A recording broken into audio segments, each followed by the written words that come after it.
Top quality और consistent performance के लिए सिर्फ सिल्वर पंप्स। टॉप क्वालिटी और कंसिस्टेंट परफॉर्मेंस के लिए सिर्फ सिल्वर पंप्स, नाम याद रखना। माझा 6 तारखेला तारांकित प्रश्न होता, तो स्पेसिफिक प्रश्न होता की एक पहिला मी त्यांना प्रश्न विचारलेला की उंची कमी करण्याबद्दल, उंची न वाढू देण्याबद्दल कुठल्याही राज्यांचा ह्या बाबतीत विरोध आहे, कुठल्या वेगवेगळ्या राज्यांचा विरोध आहे का। दुसरा मी त्यांना स्पेसिफिकली विचारलं की ही उंची कमी का जास्त ठेवण्याबद्दल तुम्ही कुठली तांत्रिक समितीचं गठन करणार आहात का, आणि जर करणार असाल तर त्याची तुम्ही माहिती द्यावी, आणि ही डॅमची उंची कमी करण्यासाठी तुम्ही काहीतरी पावलं उचलणार आहे का त्या तक्रारीमुळे। तर त्याला उत्तर येताना असं आलेलं आहे की मुळातच ही जी डॅमची बांधणी करायचं ठरलं ती 524 पॉईंट वर काहीतरी मीटरचीच 63 मीटरचीच मूळ संकल्पना कर्नाटक शासनाने मांडली होती। सुप्रीम कोर्टाच्या त्यावेळेच्या तत्कालीन सुप्रीम कोर्टाच्या अंतरिम आदेशामुळे ती 519 बांधकाम 524चं झालेलंच आहे, फक्त वापर म्हणजे दरवाजे हे 519च्या लेवलपर्यंतच मर्यादित ठेवावे, हा त्यावेळी निकाल झाला। ह्यानंतर जो लवाद आहे कृष्णा ट्रायब्युनलचा, त्या लवादापुढे महाराष्ट्र कर्नाटक लवादाच्या पुढे ही चर्चा झाली। त्या लवादात महाराष्ट्र शासनाने त्यावेळेला विरोध दर्शवला की ह्या उंची वाढण्याने आमच्या महाराष्ट्रातली गावं बुडणार आहेत, हा विरोध दर्शवला, ही वस्तुस्थिती आहे। त्याबरोबरीनं तत्कालीन आंध्र प्रदेश, जे आता आंध्र प्रदेश आणि तेलंगणाचं विभाजन झालं आहे, तत्कालीन आंध्र प्रदेश खालच्या बाजूला असल्यामुळे त्यांनी तक्रार केली तुम्ही उंची वाढल्यावर तुमचा पाणीसाठा वाढेल, आम्हाला खाली येणाऱ्या पाण्याची संख्या कमी होईल। ही तक्रार नोंदवल्यावर लवादानी ह्याबाबत ह्या दोघांचेही आक्षेप त्यावेळेला फेटाळलेले आहेत आणि त्यांना गो अहेड दिलेलं आहे असं ह्या उत्तरात त्यांनी कळवलेलं आहे। आणि हे निकाल झाल्यानंतर आज तागायत कृष्णा खोऱ्यातल्या कुठल्याही राज्यानं कुठलाही आक्षेप नोंदवला नसल्याचं आज उत्तरात आम्हाला कळलेलं आहे।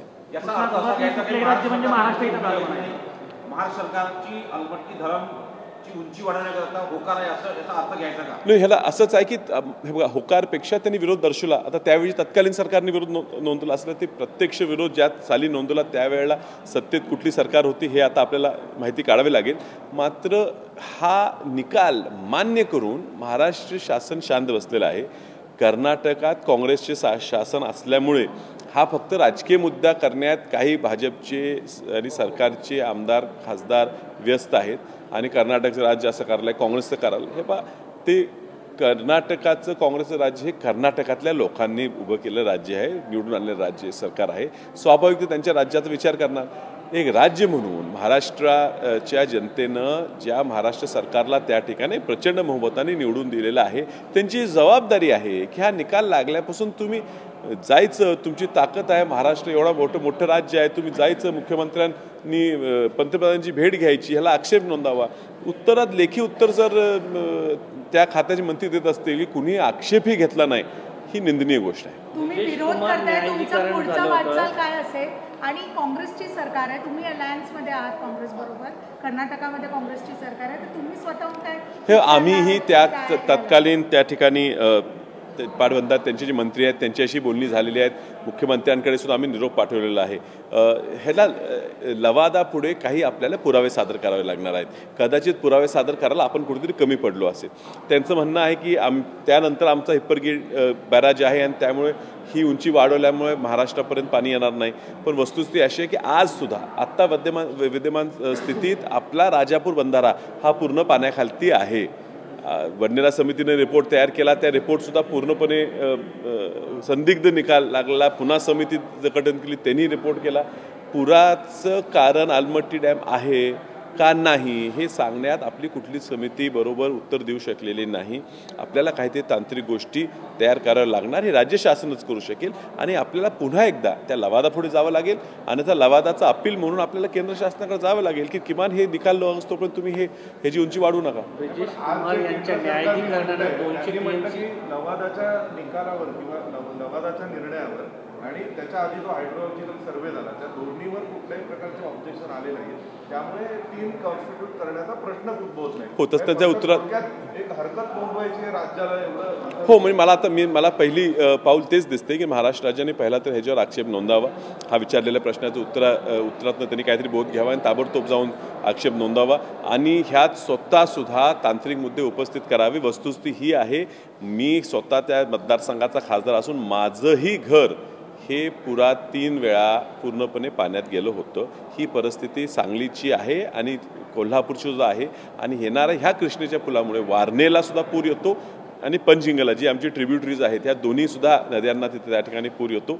कदाचित उंचीमुळे आम्ही वर आहे सांगली आणि कोल्हापूर त्या लेवलपेक्षा, कदाचित उंचीमुळे पाणी साठत नसेल, पण त्यांनी जो लेवल गाठतात 519चा 523चा जर त्यांनी 24चा गाठला तर त्याच्यामुळे जो फ्लो असला पाहिजे, पाऊस भरपूर होतो, पाचगणीपासून पाऊस सुद्धा पूर्ण कृष्णा नदीला येत असतो, तो जो फ्लो पुढे गेला पाहिजे तो जात नाही आणि तो आमच्या घरातनं गावातनं शिरतो आणि त्यामुळे पुराचा खूप धोका होतो. जीवहानी होते मोठ्या प्रमाणात, आमच्या जनावरांची सुद्धा हानी होते, प्रॉपर्टीची हानी होते. अजूनही महाराष्ट्र गव्हर्नमेंटने हा मुद्दा जरा गांभीर्यपूर्वक घेण्याची गरज आहे. एक मुद्दा याच्यामध्ये एक पाहायला मिळालं, सगळे नेते माध्यमांना बाईट देत आहेत, पण लिखित स्वरूपात पत्र जे आहेत ते दिलं जात नाही. त्याच्यामुळे लिखित कोणता विरोध नाही असं सरकारच्या वतीने सांगण्यात आलं. राज्य सरकार या संदर्भात अशी भूमिका मांडायला पाहिजे. आणि दुसरा मुद्दा आहे की ब्रिजेश कुमार जो लवाद होता त्याच्यामध्ये 200 TMC आणि 524 मीटरपर्यंत वाढीची परवानगी दिली. या ठिकाणी महाराष्ट्र सरकारने व्यवस्थित बाजू मांडली नाही. बघा आता नेमकं त्या मूळ लवादापुढे काय कागद प्रसिद्ध केली होती ती माहिती आम्ही मी मागितली नव्हती. मी फक्त मला वाटत होतं की चांगला अजून निकाल लागला नसेल. आता उत्तरातनं स्पष्ट दिसतं की निकाल हा लागलेला आहे.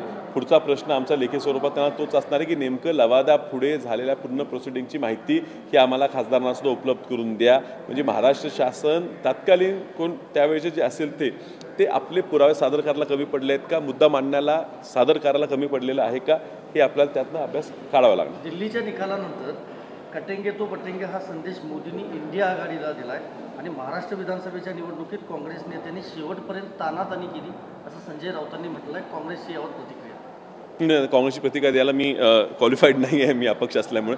पण वस्तुस्थिती ही आहे की तिकीट वाटपात घोळ झाला हे कुणीही सांगू शकेल. खूप वेळेपर्यंत हे चर्चेचं गुऱ्हाळ चालूच ठेवलं आणि निश्चित त्यामुळे थोडं आपण मागे पडलो आणि काही अंतर्गत गोष्टीचा स्वीकार आम्ही केलाच पाहिजे.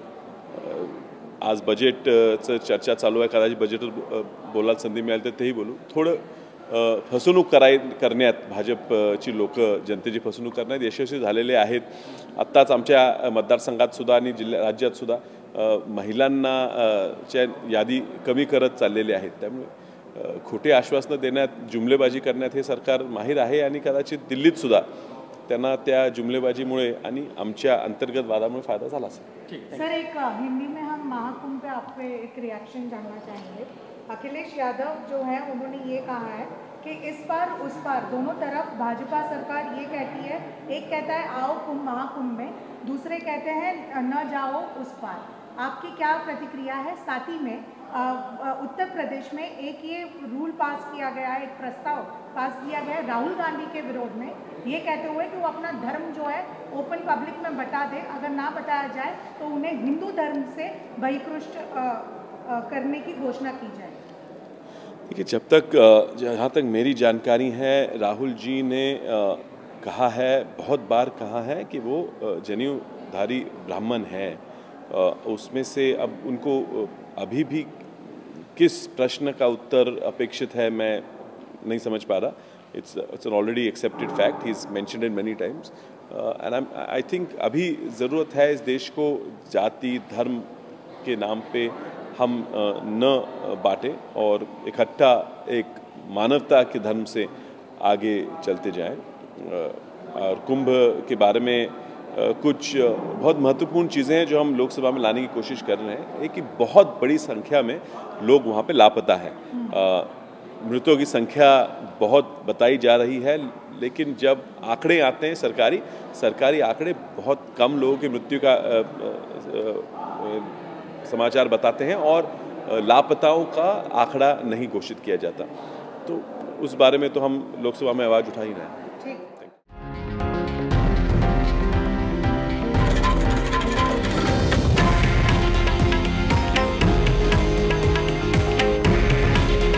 हे आहे देशातील नंबर 1 न्यूज नेटवर्क आणि आपण पाहत आहात TV9 मराठी. काळजी तुमची, हित महाराष्ट्राचं.